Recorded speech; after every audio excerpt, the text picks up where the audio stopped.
She went out there, and what a way to go out. A pioneer of the game, a trailblazer, especially with those closing moments in the spinning back fist. I have no idea how Marina Moroz ate that and kept on ticking.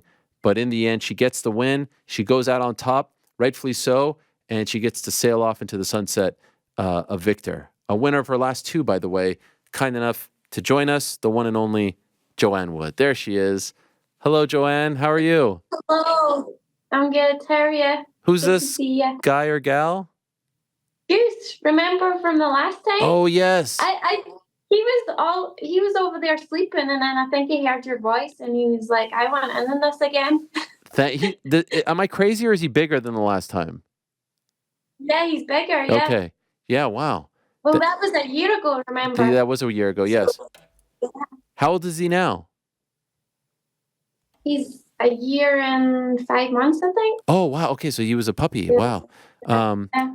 Well, congratulations. So great to talk to you. Am I right? Like, did you, maybe I missed it. Because I heard the broadcast say, this is it for you, but I don't remember you saying that before or it coming out before. Did you just tell them that, or did I miss it? You missed it, Oh, but it's okay.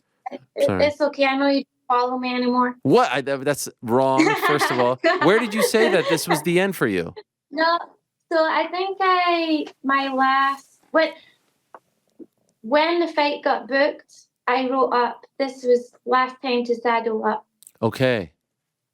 So yeah. So I put it on my social media, and then kind of from there it's went. But I knew this was definitely going to be my last fight. And why? Why was that the decision made months ago? Because last year after my win in London, I was like, hey, this would be a perfect time to, hang up the gloves. And then I had one more fight left in my contract. So I was like, maybe I should just fight the last fight. And then, so I was going between that too. So I knew it was close for sure. And why was it a year between fights?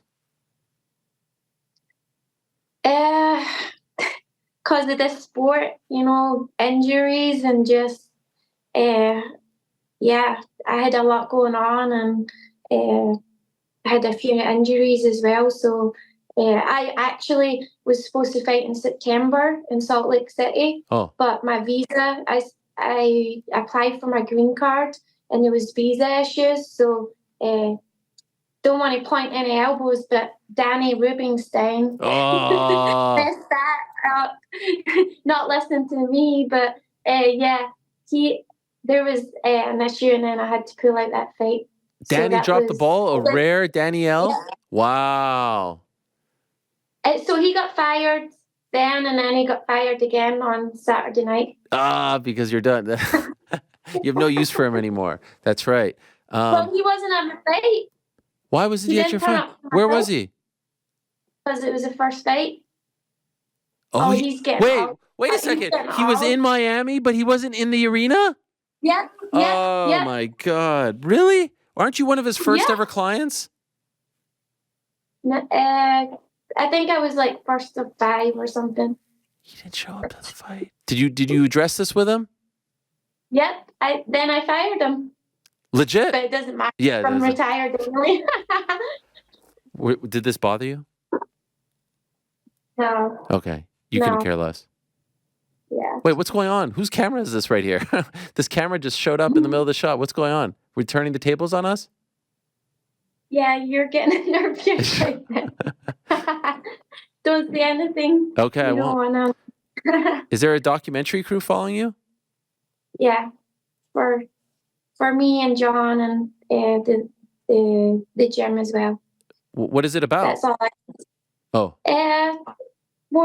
I can't really talk about it right now, but yeah. Okay, I didn't know we had company. That's all. How many people are in the room right now? 4. Okay. Feels like a hostage situation. Everything okay? Blink twice. Yes. Okay, great. So knowing that this was the last ride, so to speak, how was the journey to get to Miami? Like, because I'm sure maybe you thought this is the last time I'm cutting weight. This is the last check-in. This is the last. Did you find yourself emotional leading up to the fight? Yeah, that kind of creeped in, but I tried to not kind of let those emotions come in because obviously I don't want those emotions there. I wanted to keep it everything until Saturday night, until after the job was done. So it was exciting for me. Felt, I definitely felt it in the weight cut. I was like, this is stupid. I don't know. This sucks. Why are we, why did we ever do this? Like, every time. Like, it's terrible. So yeah, I definitely, that came in and I was like, at least it's my last one. So Hmm. that was the only time it came in that at least it was my last one. You know, I'm not going to miss that for sure. Probably never going to see 125 again. How did you feel in the back before the final walk? I had all the same feelings. You know, I was nervous. You know, this is one thing I tell everyone after doing it for 20 years, after fighting for 20 years. Uh, you would think it would get better, you know, the lead up. It doesn't. If anything, it gets worse. Really? You don't get like Yeah, used to it, more comfortable in that tension? no, but you know, you need those nerves, you need all those feelings just to keep you alert and keep you living. Was part of the, I don't know, the fairy tale of this being the last fight, the fact that you get a chance to fight the woman who beat you for the first time? Like, did you just love the way it was like a nice little neat package? Did you like the symbolism? Yeah, it was perfect. It was like a full circle. And the funny thing is, I didn't even ask for that fight. Wow. It just, that was the name that I got given. So yeah, it was perfect. You fought great, and then you landed that spinning back fist. Could you imagine if that was it? If you would have won on the spinning back fist, were you shocked that she ate it? Yeah, the fence kept her up. I feel like if that was out in the open, and yeah, I feel like that's the Scottish in me, you know, of typical, like, that could have been the end, could have been 50 G's right there. And, but nope, the fence was there for her and Uh, she took it. So, but I don't care. It was perfect. how much did the result mean to you? Meaning, like, did you think a lot, man? I don't want to go out on a loss. Like, I really want this one. You always want to win every fight, but knowing that it was the last one, how much did you harp on that? Yeah, it meant a lot to me, but also like I didn't want to put that extra pressure on me because the pressure's already there, as you know. So uh, I just left it. It was like, you know what? What's meant to be is meant to be. I'm here.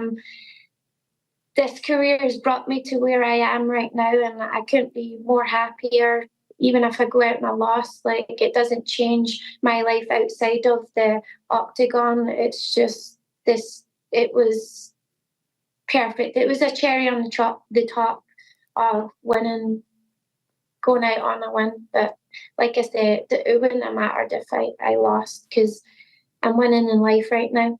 And there was no part of you in that moment, like, hey, two in a row, I'm rolling here. Let's keep going.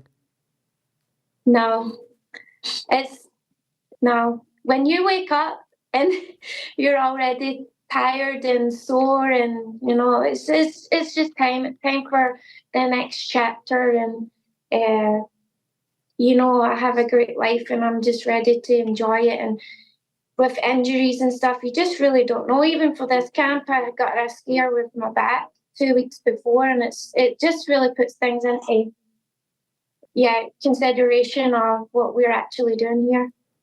So obviously the body takes a toll, and you get up there in age, and you're not, father time, as they say, undefeated. But is there any other reason why this is the right time to do it? Like, do you just feel like you've squeezed everything out, that it's not as fun anymore? What is the ultimate reason why you feel like now is the right time?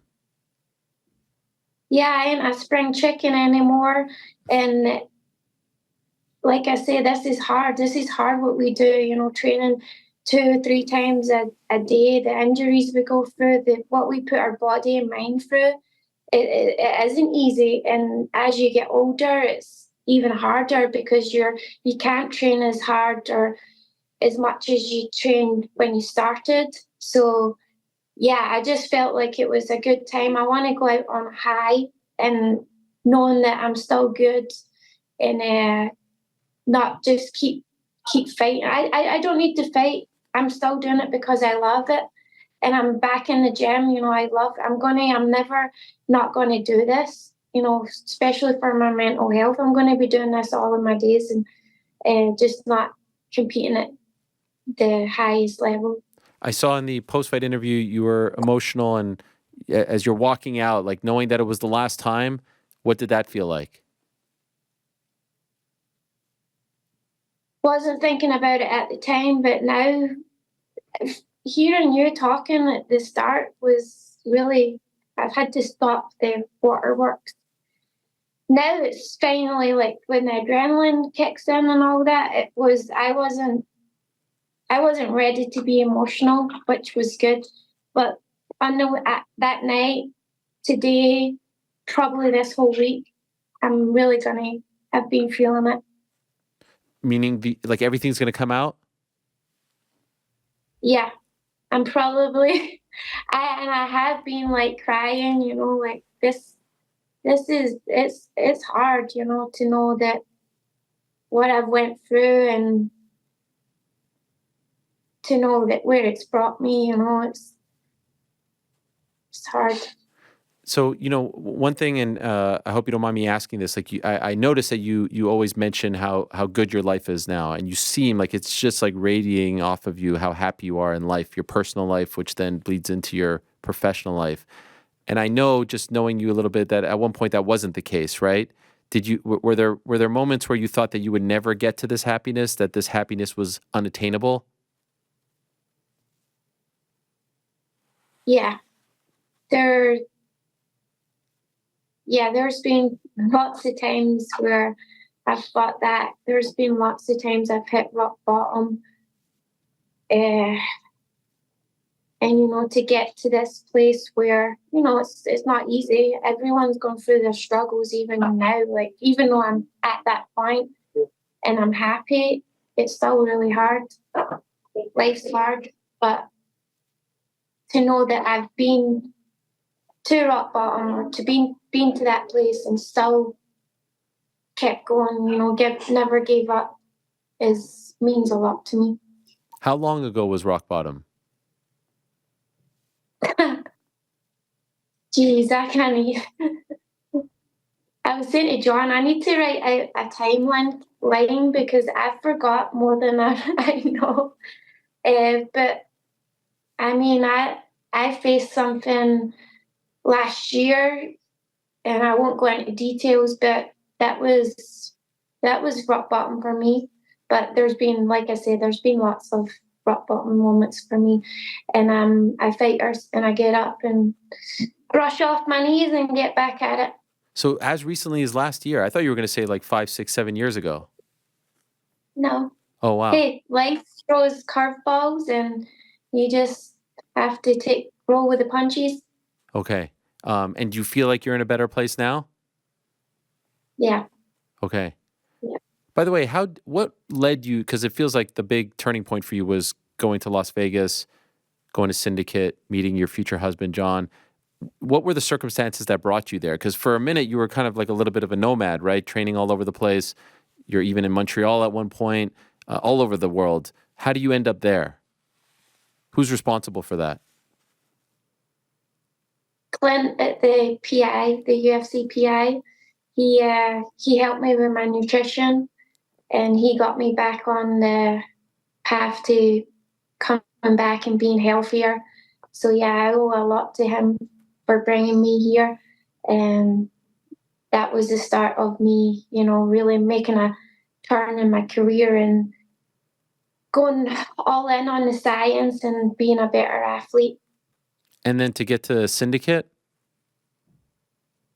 I mean, Syndicate's 2 minutes from the PI, so I came here because at the time there was a lot of ghetto fighters, so that was also one thing that I left Scotland looking for, was for ghetto female training partners. So yeah, that brought me to here. When your first pro fight was in 2012.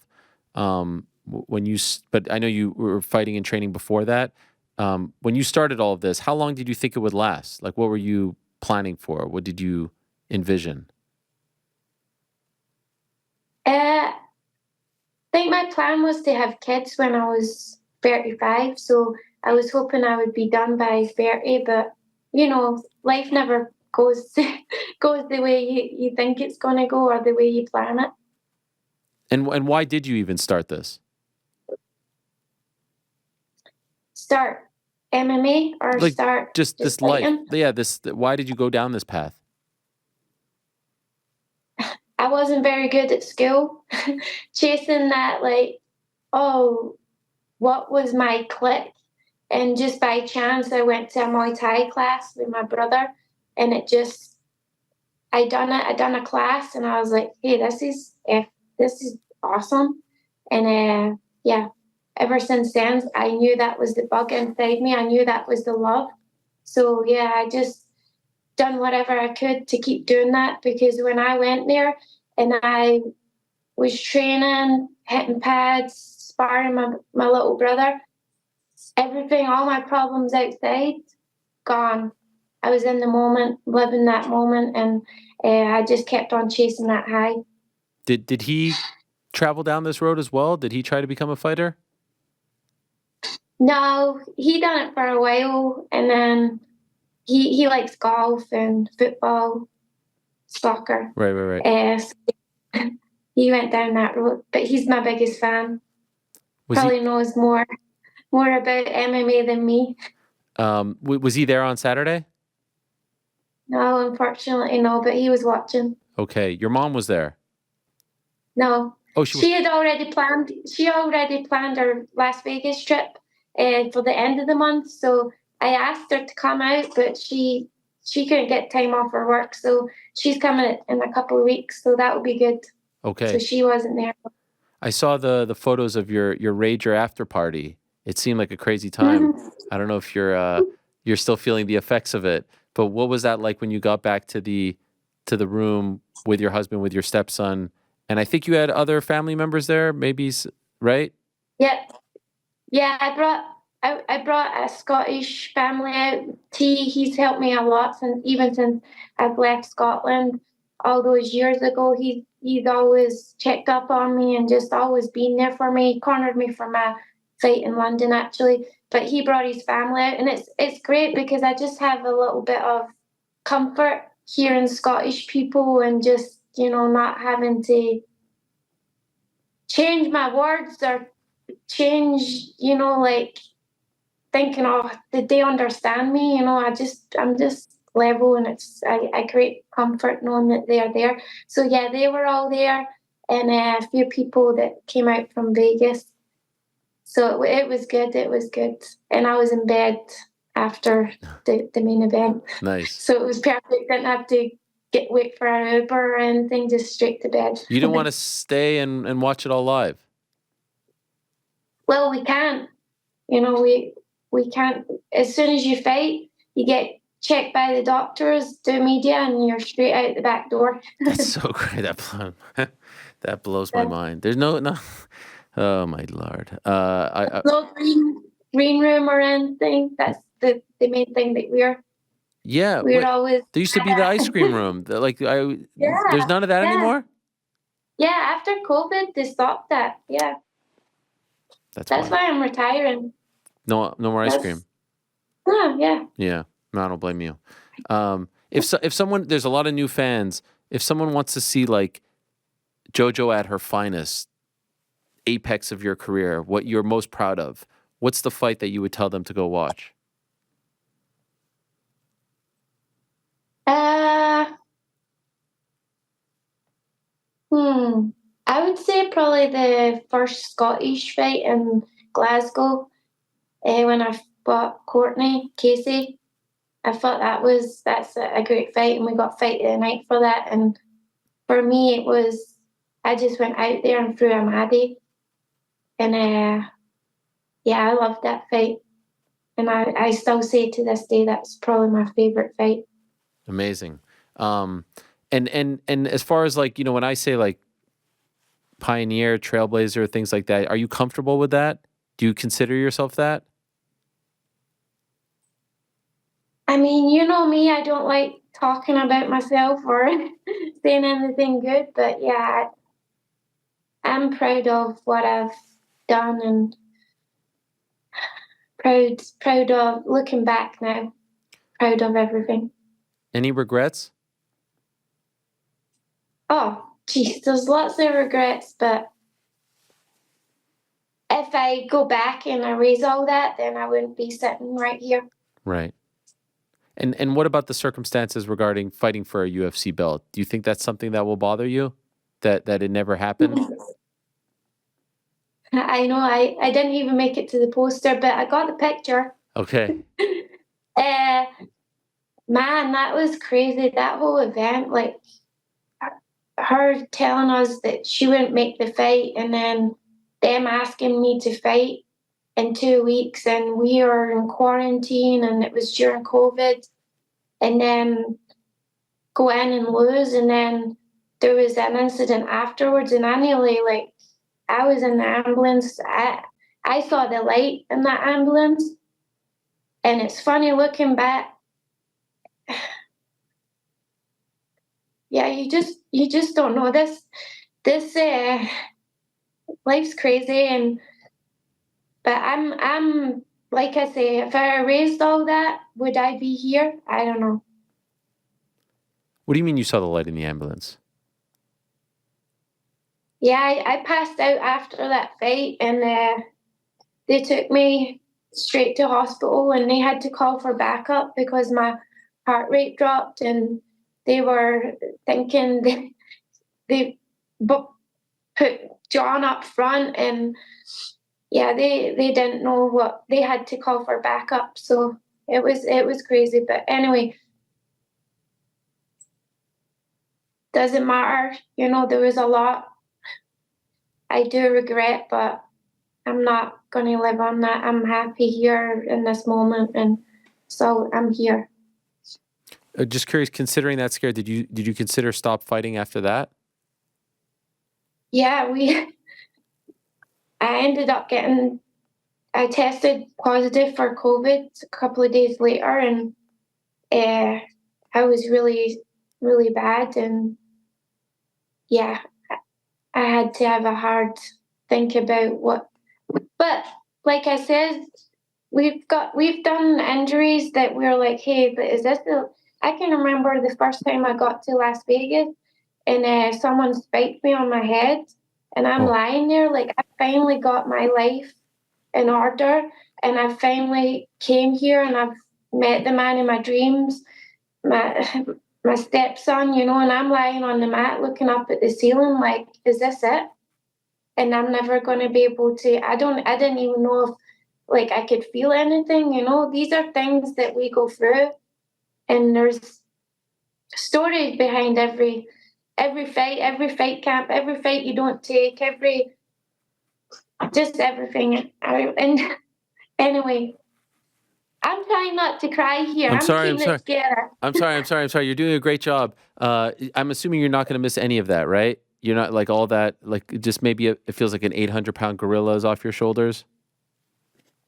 Yeah, I was saying that to John this morning. I feel like my chest is lighter. I don't have all this.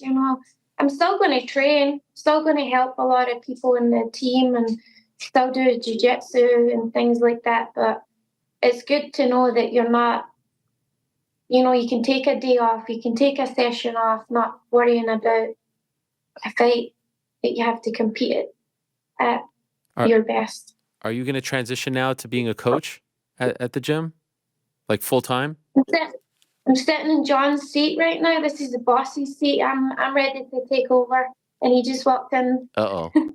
Uh I'm just saying that because he just walked in.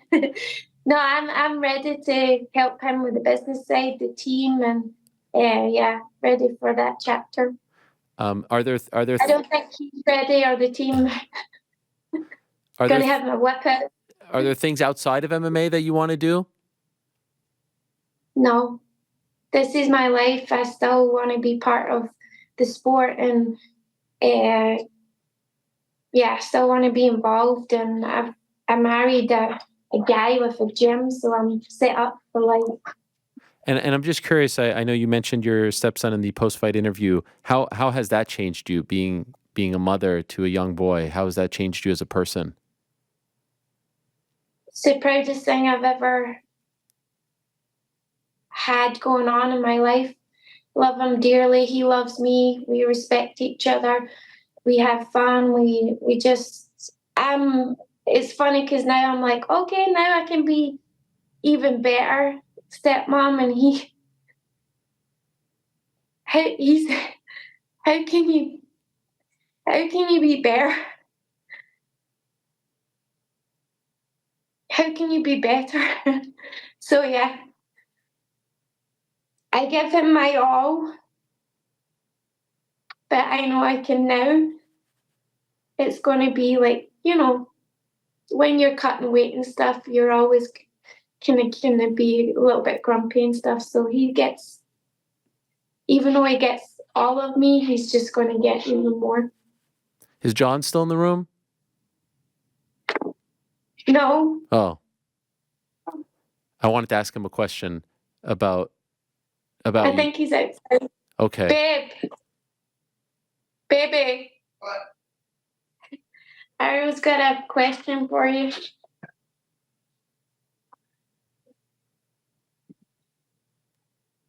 Hey, John. Yeah. How are What's you? up, man? I just wanted to I'm ask. good. Thank you. How did you feel seeing your wife on Saturday retire on top, and how she fought? Just curious your emotions as well.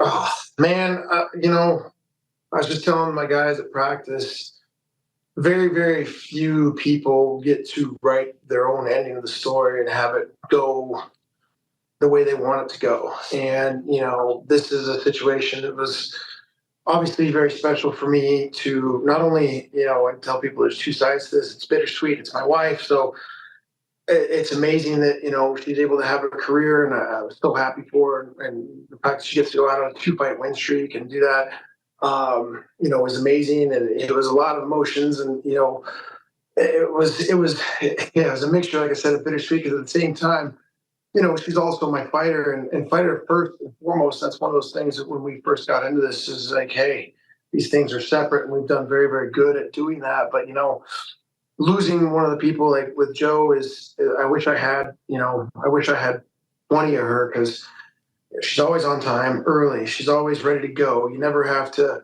tell her when to show up, when to go, how hard to go, how to train. Everything is just and I'm not just saying this because she's my wife. She's spot on with everything. So losing that as a coach, kind of sucks to not have that on the mat every day. I know she's still going to train and be part of the gym, but she's always been a pleasure to work with. But the emotions, it's a mixture of emotions. Obviously more happy than sad, and obviously getting the win. I probably never smiled as hard as I did that night.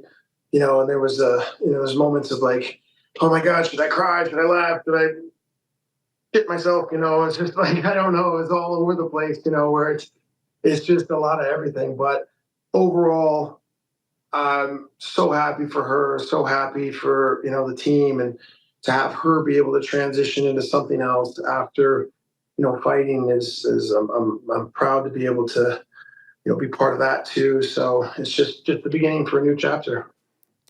I love that. I love that shirt, by the way. When did 2.0 start? That's a great shirt.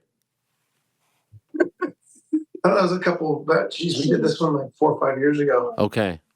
I didn't get that one, but that was when I first came. Yeah, I do have these in the studio, proudly, right over here. So very nice. You guys are always the best one too that you'll throw.